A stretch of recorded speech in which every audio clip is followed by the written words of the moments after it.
안녕하십니까. 인하대학교 경영대학 명예교수 이경환입니다. 오늘은 가치화와 상생과 협력의 사회변동이라는 주제를 가지고 여러분과 함께 공부하는 시간을 갖기로 하겠습니다.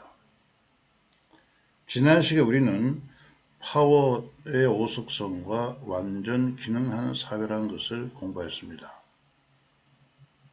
그 내용을 잠시 우리가 살펴보면은 이 파워의 다소 속성은 사회를 분화시킨다고 설명하였습니다.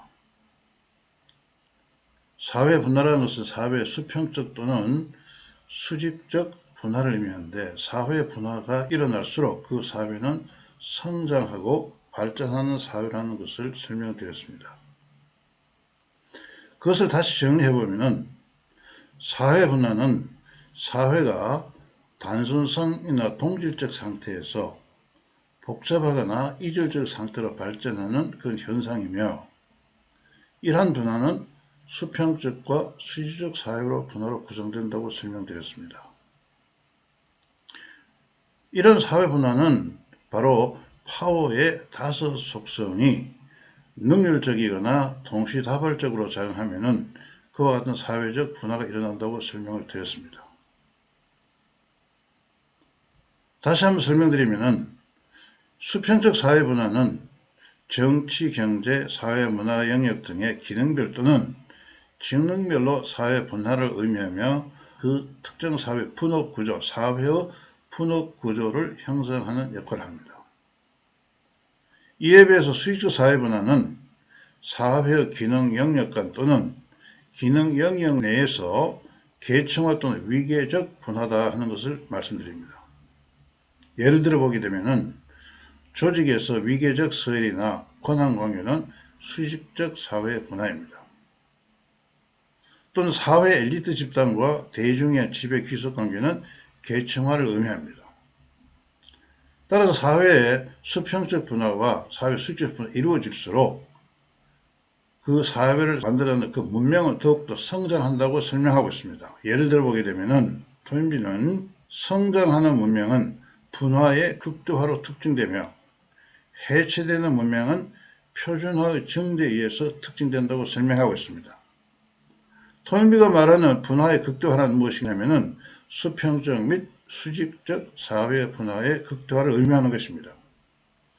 이러한 분화는 우리가 지난 시간에 설명드린 대로 파워의 다소 속성에 의해서 분화가 일어난다 하는 것입니다.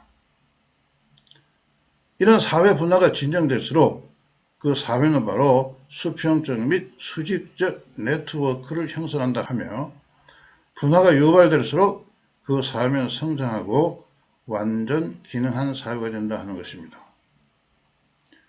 오늘 공부한 이 가치화는 바로 사회 분화를 통한 사회 네트워크를 연결하는 그 프로세스에 관한 것입니다. 그 주제를 보시게 되면 4의 2절을 보시게 되면은 가치화와 사회의 수익적 및 수평적 네트워크 형성이라고 주제를 가지고 설명드리겠습니다. 네트워크라는 것은 우리가 알고 있다시피 사회 주체들 간의 교환이나 협력적 활동 또는 공동 생산을 위한 기본적인 사회 형태 구성이라고 설명드릴 수 있습니다. 이런 사회 네트워크는 바로 사회 수평적 또는 수직적 네트워크를 만들어냅니다. 이런 수평적 수직 네트워크를 통해서 이런 네트워크 사회 주체들 간의 교환 거래 또는 협력하는 활동 또는 공동 생산을 만들어낸다는 것이죠. 그런데 이와 같은 사회 네트워크 형성은 바로 그냥 이루어지는 것이 아니라 사회 주체들이 서로의 욕구를 만족시킬 때 일어난다는 것입니다. 예를 들어서 설명해 보면은 네트워크 중에 하나인 교환 거래입니다. 물건을 파는 사람과 물건을 구매한 사람의 경우를 생각해 봅시다. 파는 사람이나 구매한 사람이 서로의 욕구가 충족이 될 때 팔기도 하고 구매하기도 합니다. 따라서 이런 네트워크를 형성하기 위해서는 사회 주체들 간의 욕구를 만족시켜야 할 것입니다. 이런 욕구를 만족시키려면 어떻게 해야 됩니까? 바로 우리는 지난 시간에 우리가 가치화라는 것을 공부했습니다. 그 가치화를 다시 한번 살펴보게 되면은 가치화는 파워를 창출하고 이것을 적용하는 상황을 만들어낸다 하는 것이죠. 이런 가치화는 바로 상대방의 욕구를 만족시키는 프로세스를 포함한다는 것입니다. 즉 가치화가 일어날수록 뭘 할 수 있냐, 사회의 수평적 내지는 수익적 네트워크가 유발됩니다. 왜냐하면 좀 전에 설명드린 바와 같이 가치화는 서로의 욕구를 만족시키는 프로세스를 포함하기 때문에 그렇습니다. 그런 점에서 보게 되면 가치화를 기반으로 한 파워 창출은 사회 수평적 및 수익적 네트워크 형성을 촉진하고 상생과 협력의 사회 질서를 만들어냅니다. 자, 그렇다면 이런 가치화는 어떻게 일어나겠습니까? 자, 먼저 우리는 이 가치화가 일어나는 것을 우주와 자연계에서의 가치화를 한번 살펴보기로 하겠습니다. 우리는 파워스는 패러다임에서 우주와 자연의 경우에는 파워의 다섯 속성이 기능적 가치화를 유발한다고 설명드렸습니다. 이 기능적 가치화라는 것은 우리가 설명드린 바와 같이 우주와 자연에 속한 개체들은 그 정체성에 따라 자신에 작용하는 파워의 속성을 기능적으로 선택하므로 이들의 행동 방향은 선택된 파워 속성에 의해서 기능적으로 결정되고 이러한 과정에서 기능적 가치화가 유발된다 하는 것입니다. 여기서 말하는 기능적 가치화라는 것은 우주와 자연에 속한 그 개체들은 특정의 조건에서 바로 기능적으로 의지적인 게 아닙니다. 바로 기능적으로 기능에 따라서 그 가치화를 만들어낸다 하는 것이죠. 이 기능적 가치화를 만들어내는 것은 바로 파워의 다섯 속성에 의한 것이다 하는 것입니다. 왜냐하면 우리가 지난번에 설명드린 바 같이 우주와 자연에 작용하는 파워의 다섯 속성은 파워의 방향과 가치화를 유발하기 때문에 그렇다 하는 것입니다. 따라서 우주와 자연은 그 기능적 가치화를 기반으로 해서 수직적, 수평적 네트워크를 만들면서 상생과 협력의 존재 질서를 창출하게 되어 있다는 것이죠. 이런 수직적, 수평적 네트워크는 파워의 주기적 순환을 유발하고 상생과 협력의 존재 질서를 만들어낸다는 것입니다. 예를 들면 지구는 태양을 중심으로 주기적 순환하고 있고 태양은 우주 순환 내에 순환하고 있고 우주 그 자체도 주기적 순환을 하고 있다는 것을 설명드렸습니다. 이런 모든 주기적 순환은 지금 설명드린 바와 같이 파워의 다섯 속성이 가지는 파워의 방향성과 그 가치화를 유발하기 때문에 그렇습니다. 따라서 우주와 자연 속의 파워의 다섯 속성이 능률적이거나 동시다발적으로 작용하면은 바로 주기적 순환이 일어나고 이와 주기적 순환은 바로 이들이 만들어낸 가치화에 의한 것이라 하는 것을 우리가 알 수가 있습니다. 이에 비해서 그러면은 인간은 어떻습니까? 우리가 지난번에 이미 설명드렸습니다. 인간은 자기 자신에게 자행할 파워 속성을 의지적으로 선택한다 하고 설명드렸습니다. 자연계에서는 자신의 작용할 파워의 다섯 속성을 자연계 정체성에 따라서 기능적으로 선택하지만 인간의 경우에는 자신의 의지에 따라서 파워의 다섯 속성을 결정한다고 합니다. 왜냐하면 우리가 이미 다 알고 있다시피 인간은 자유의지가 있다고 했죠. 따라서 자유의지를 가진 인간은 자기 자신이 작용할 파워 속성을 의지에 따라서 선택합니다. 이런 점에서 보게 되면 인간의 의지에 따라 자신의 작용하는 파워 속성을 의지적으로 선택한다. 즉 자연과 우주는 기능적으로 선택하지만 인간은 의지적으로 선택합니다. 이런 의지란 것은 무엇이냐면은 의지는 특정의 방향이나 목적으로 나아가기 위해 자기를 조직화하는 능력이라고 설명합니다. 따라서 인간의 행동 방향은 의지적으로 선택된 파워 속성에 지배되고 가치화는 의지적으로 일어나게 되어 있다 하는 것이죠. 자연의 경우에는 이 가치화가 기능적으로 일어나기 때문에 주어진 조건에서는 기능적으로 자연스럽게 가치화가 일어나서 수직적, 수평적 네트워크를 형성합니다. 그러나 인간은 파워의 다섯 속성을 의지적으로 선택하므로 인간은 의지가 있을 때 바로 가치가 일어나고 그 의지에 의해서 선택 가치화를 통해서 인간 사회의 수직적 내지 수평적 네트워크가 만들어진다 하는 것입니다. 따라서 사회는 사회 주체들의 의지적 가치화를 기반으로 상생과 협력의 사회 공동체가 형성된다 하는 것입니다. 그래서 결론적으로 보게 되면은 인간의 파워 속성에 대한 의지적 선택과 가치관은 사회적 파워의 주기적 순환을 유발하고 상생과 협력의 사회 공동체를 만들어낸다 하는 것입니다. 여기서 우리가 주목할 것은 그렇다면은 인간이 이와 같은 의지적 가치를 하는데 이 가치가 가지고 있는 진정한 의미가 무엇이겠는가 하는 것입니다.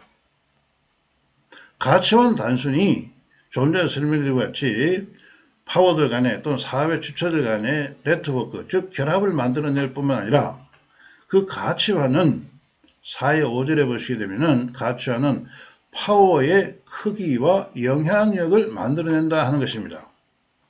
우선 결론부터 먼저 말씀드리면 파워의 크기라는 것은 파워의 부피와 파워 밀도의 곱셈으로 나타납니다. 즉 파워의 크기는 파워 부피와 파워 밀도의 상호작용에 의해서 결정되는 것입니다. 이 파워의 부피라는 것은 뭐냐면은 파워의 시간적 및 공간적 지배 영역이며 이것은 흔히 지지율을 말하는 겁니다. 예를 들어 설명해 보면은 파워의 공간적 지배 영역은 파워에 영향을 받는 사람이나 집단의 수입니다. 즉 국가가 가진 어떤 파워는 바로 국가 전체의 사람들에게 영향을 미치기 때문에 국가의 파워는 개인의 파워보다는 지배 영역이 더 큽니다. 따라서 파워의 부피가 커진다 하는 것입니다. 파워의 시간적 지배 영역은 뭐냐면 파워의 영향이 미치는 시간 범위입니다. 우리가 보통 보면은 기업의 경우에 우리 기업은 언제부터 창립했습니다. 창립 50주년 기념 또 창립 100주년 기념, 대한민국의 역사는 몇 년이다 또는 우리는 단군부터 우리 역사가 시작됐다. 이것은 바로 뭐냐면은 우리의 파워의 시간적 범위를 말하고 있는 것입니다.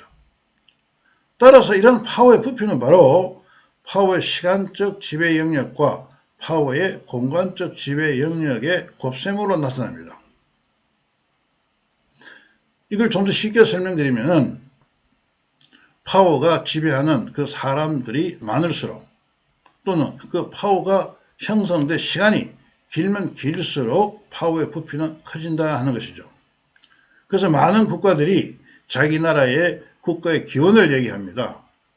대한민국은 5,000년 역사를 가지고 있다든가 또 다른 나라는 몇 년 역사를 갖고 있기 때문에 더 많은 시간적 역사를 가지고 있는 나라가 더 자랑스럽다고 설명하기도 합니다. 이건 바로 뭐냐면은 파워의 시간적 지배 영역, 즉 파워의 크기를 설명할 때 나타나는 그런 생각입니다. 두 번째 파워 밀도는 뭐냐면은 상대 욕구나 가치를 만족시키는 정도로서 파워의 강도나 영향을 의미한다 하는 것이죠. 즉 파워 밀도는 상대 욕구를 만족시키면 만족시킬수록 바로 파워의 강도가 파워 밀도가 더 커진다 하는 것입니다. 그래서 파워 밀도는 그 크기가 어떤 관계에 있냐 하는 것입니다.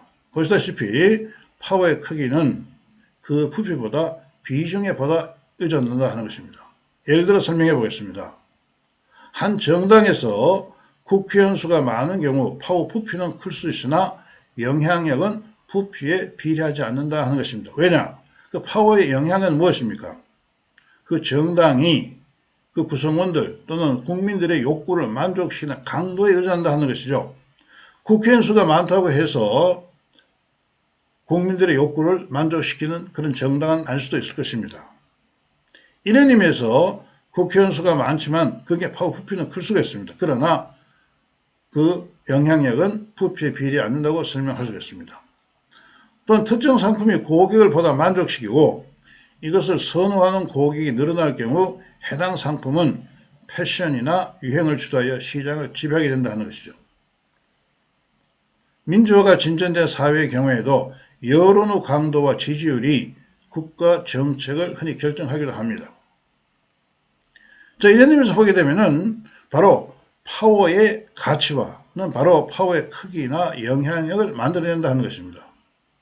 우리는 이 파워의 가치화가 좀 전까지는 바로 수직적 또는 수평적 결합을 만드는 데 중요한 키가 된다고 설명드렸습니다.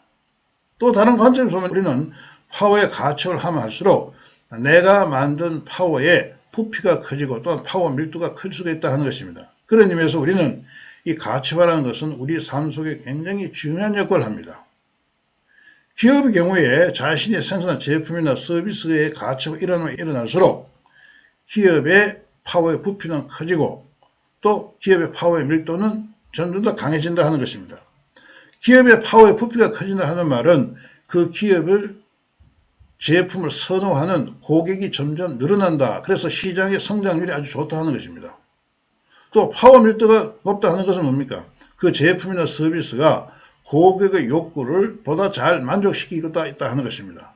고객의 욕구나 가치를 보다 잘 만족할수록 그 기업에 충성하는 고객이 늘어난다 하는 것입니다. 이런 점에서 보게 되면은 기업의 성장, 바로 기업이 만든 제품이나 서비스의 가치와에도 크게 의존한다 하는 것입니다. 자, 그렇다면 우리는 인간의 경우는 이 가치화가 의지적인 가치화를 한다고 설명드렸습니다.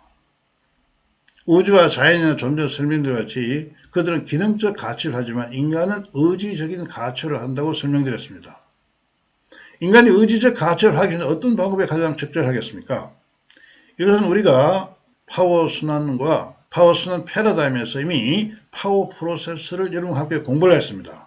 그 파워 프로세스를 보게 되면은 파워 프로세스는 가치와의 다섯 결정 요소, 즉 가치와 요소, 욕구, 가치, 관계 및 환경의 상호작용으로 가치화를 유발한다는 것입니다. 그 그림을 보시게 되면은 그림 4-1에 파워 요소, 욕구, 환경, 가치, 관계, 이 상호작용을 통해서 가치화를 만드는 프로세스입니다.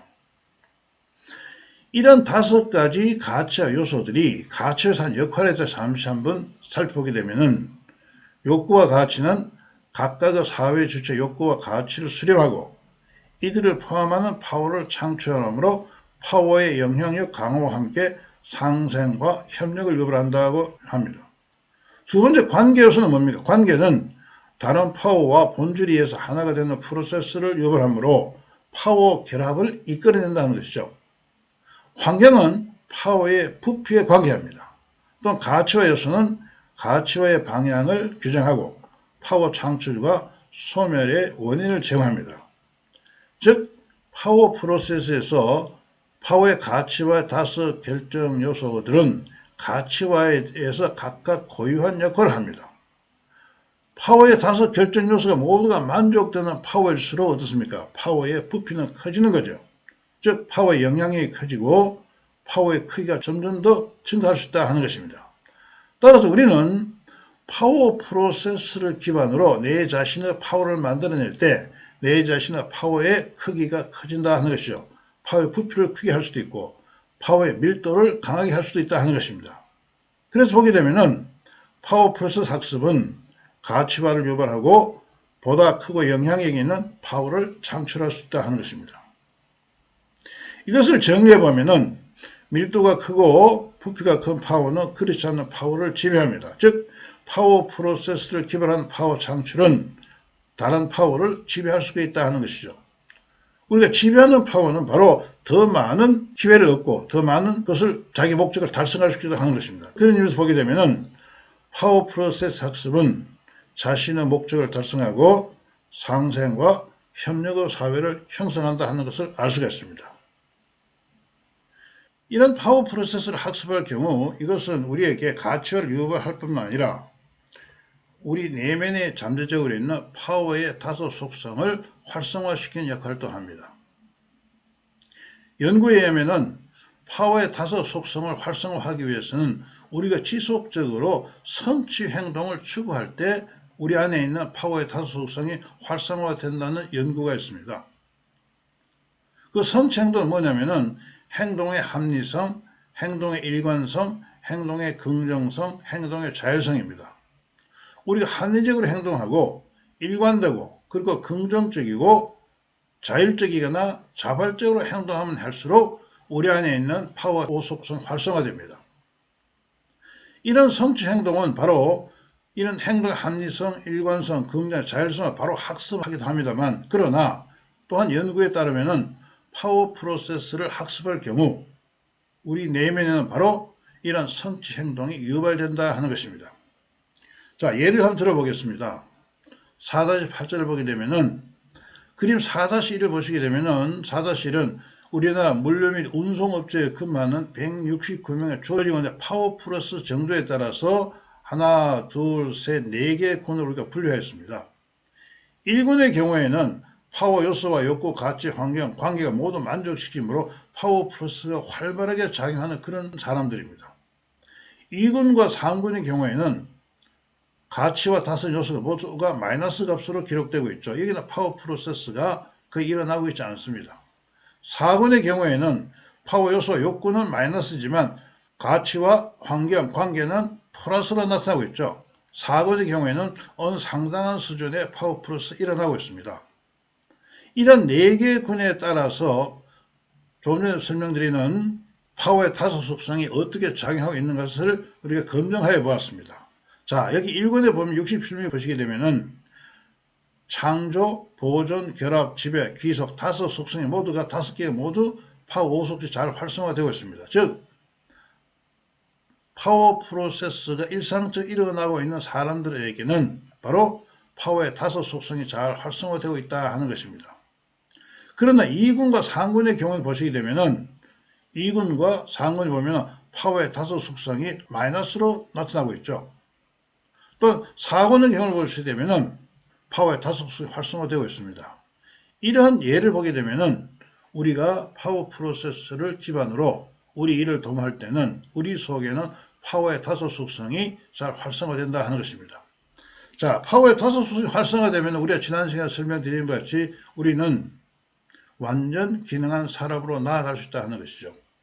자, 여기서 주목할 건 사실은 파워 프로세스를 학습할수록 우리는 보다 큰 파워를 만들어내고 동시에 우리 안에 파워의 다섯 속성이 활성화됨으로써 우리는 완전 기능한 사람으로 나아갈 수 있다 하는 것입니다.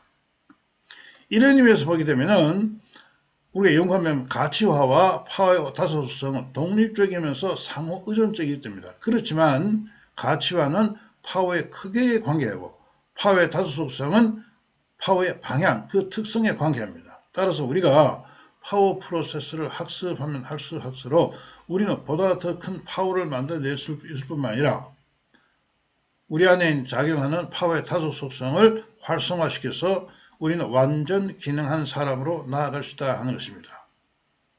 지금까지 우리는 우주와 자연에서 파워의 다섯 속성이 기능적으로 선택되어서 이들에 의해서 가치화가 일어나고 그 가치화가 바로 우주와 자연을 수직적, 수평적 네트워크를 만들어내는 것을 설명했습니다. 인간의 경우에는 의지적으로 가치화를 해야 됩니다. 왜냐하면 인간은 의지에 따라 자기의 작용하는 파워 속성을 결정하기 때문에 그렇습니다. 따라서 인간은 의지적 가치화를 하는데 이 의지적 가치화를 하기 위해서는 파워 프로세스에 의한 의지적 가치화가 효과적이다 하는 것입니다. 파워 프로세스에 의지적 가치화를 했을 때 우리는 보다 큰 파워, 그 가치화된 파워를 만들어낼 수 있을 뿐만 아니라 우리 안에 내재하거나 파워의 다섯 속성을 동시적이고 다발적으로 작용하게 해서 우리를 하여금 완전 기능한 사람으로 나아가게 한다는 것입니다. 이런 파워 프로세스 가치화와 완전 기능하는 그런 능력은 바로 우리 사회로 하여금 상생과 협력의 네트워크 사회를 만들어간다 하는 것을 알 수가 있습니다. 따라서 우리는 우리 사회를 상생과 협력의 네트워크 사회를 구축하기 위해서는 바로 파워 프로세스에 있는 가치화를 학습하는 것이 바람직하다 하는 것을 설명드리면서 오늘의 이 강의를 마치겠습니다. 이 강의에 참석해 여러분께 감사를 드립니다. 고맙습니다.